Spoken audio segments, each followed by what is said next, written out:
ही और एक साल झट से बीत गए। नया साल मेरे लिए हमेशा से ही नई आशा, जीने की नई उम्मीद लेकर आती है। पुराने साल को ख़त्म होने से पहले मैं बैठ के सोचती हूँ कि इस साल में मैंने क्या क्या गलतियाँ की है। वो गलतियाँ मैं नए साल में फिर से नहीं दोहराऊंगी। और ये भी मैं देखती हूँ कहाँ कहाँ मैंने बढ़िया कुछ किया है। इसके लिए मैं खुद को शाबाशी देना भी कभी नहीं भूलती हूँ। हमेशा से ही मेरा सपना रहा है कि मेरा छोटा सा घर मैं अपने हाथों से बनी हुई चीज़ों से सजाऊं। जितना हो सके, जितना मुझसे हो सकता है, मैं DIY करके ही अपने घर को सजाने की कोशिश करती हूँ। देखिए, हर चीज़ तो आप DIY नहीं कर सकते हो, वो चीज़ आपको खरीदना ही पड़ता है। लेकिन जो चीज़ आप अपने हाथों से बना सकते हो, उसको आप हाथों से बनाकर तो देखिए, उसका मज़ा ही कुछ अलग है। ये मेरा सपना भी कह सकते हैं और मेरे खुश रहने की वजह भी आप कह सकते हैं। यहाँ पर देखिए, ये जो कुर्सी का कवर्स है वो भी मैंने DIY करके ही बनाया था।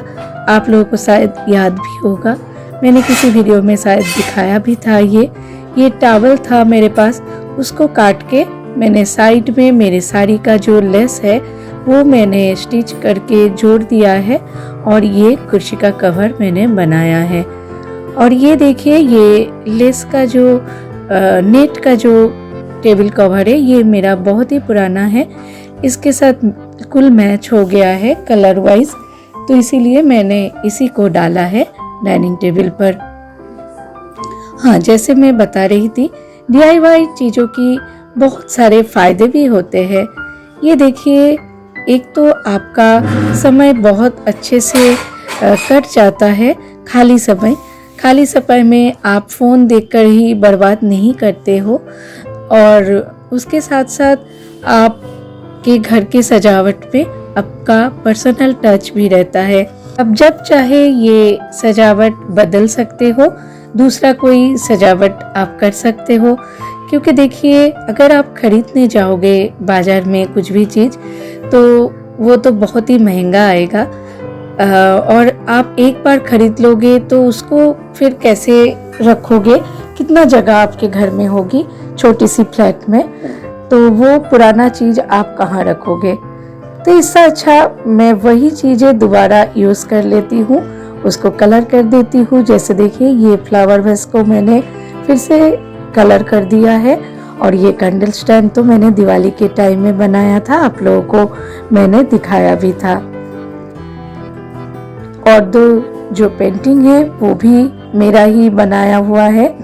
इधर जो कॉर्नर में मैंने फ्लावर वास बनाया है वो भी मैंने DIY करके ही बनाया है, और नीचे का ये लैम्प स्टैंड भी DIY करके ही है। मेरा जो ट्राइपॉड था पुराना वाला, खराब हो चुका था, उसी से मैंने बना लिया है।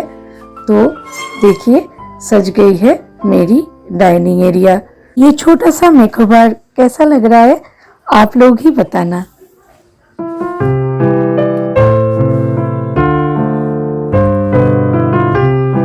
बचपन से ही सुनती आ रही हूँ, हेल्थ इज वेल्थ।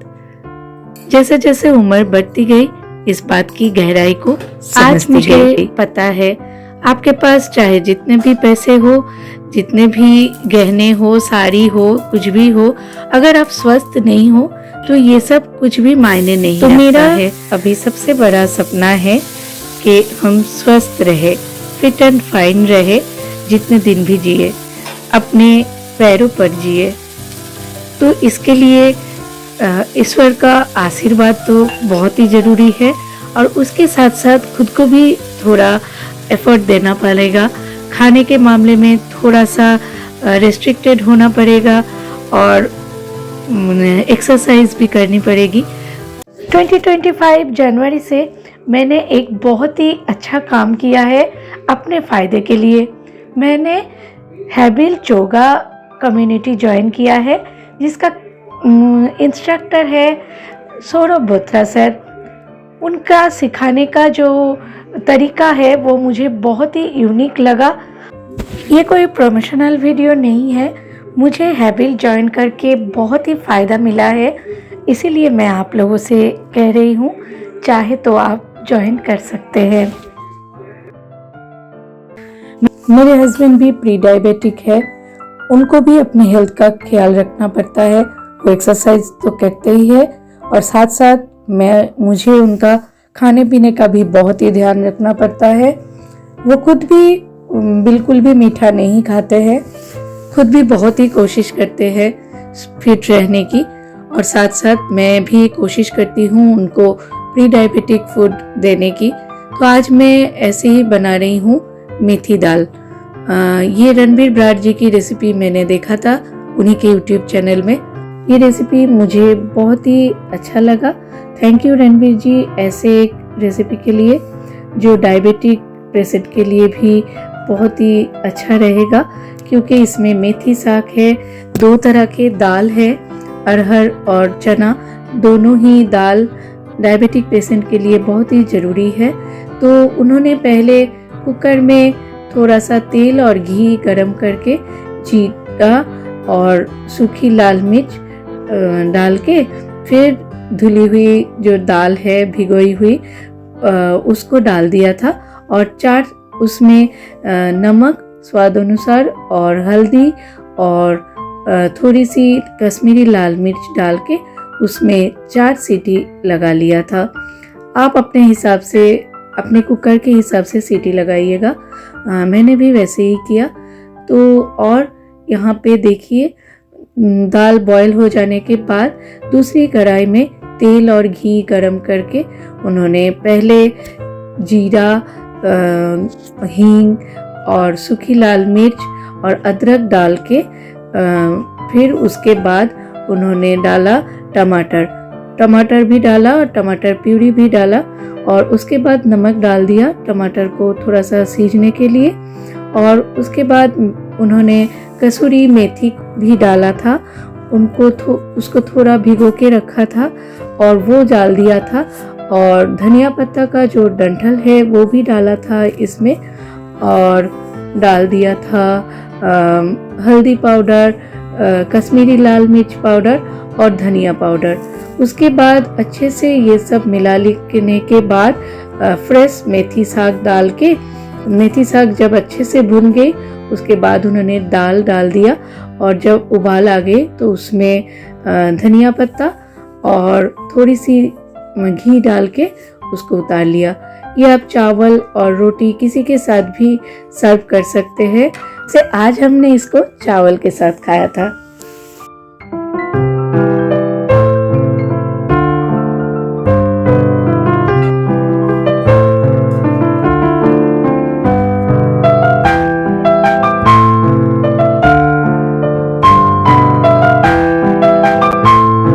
तरह तरह के 1 पॉट मील जो कि हेल्दी हो और टेस्टी हो और टाइम सेविंग हो, ये सीखना भी मेरे लिए एक सपने के बराबर ही है।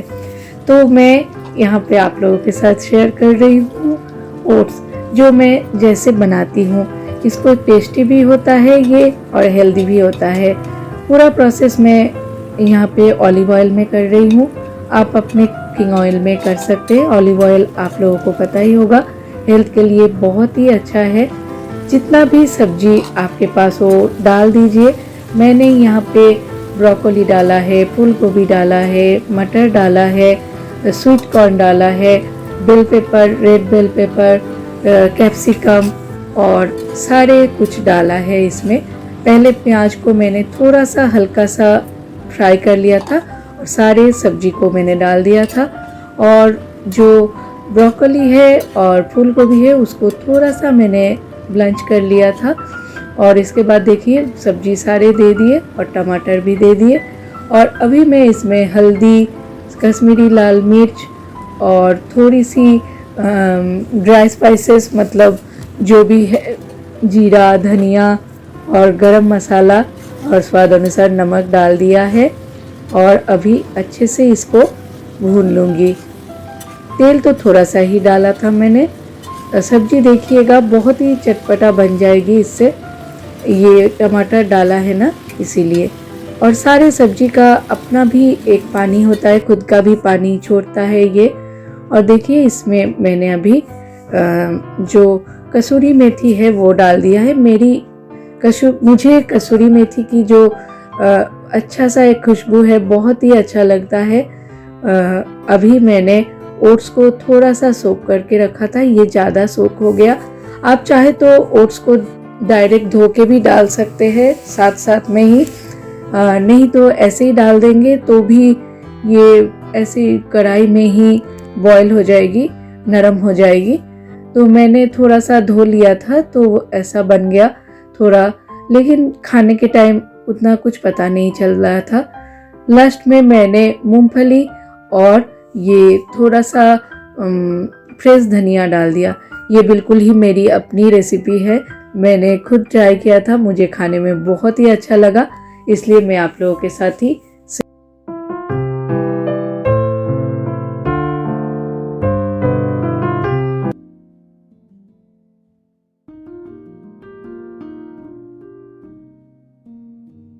और जो सबसे बड़ी लाइफ लेसन्स मैंने इस साल में सीखी है वो है ग्रैटिट्यूड।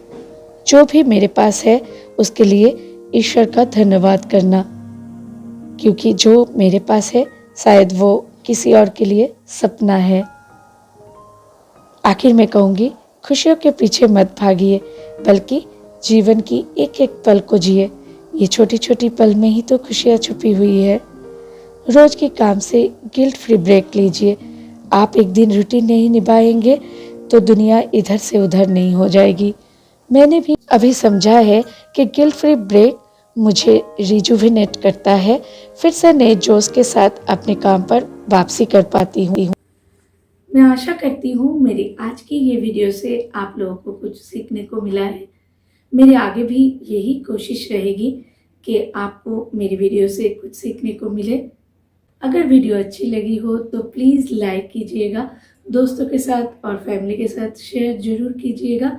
और नए फ्रेंड मेरे चैनल को सब्सक्राइब किए बिना बिल्कुल ही मत जाइएगा, और घंटी बजाना तो बिल्कुल मत भूलिएगा, ताकि मैं जब भी नया वीडियो डालूं तुरंत आप लोगों को नोटिफिकेशन मिल जाए। Again very happy new year to all my friends. नमस्ते, जय श्री कृष्ण।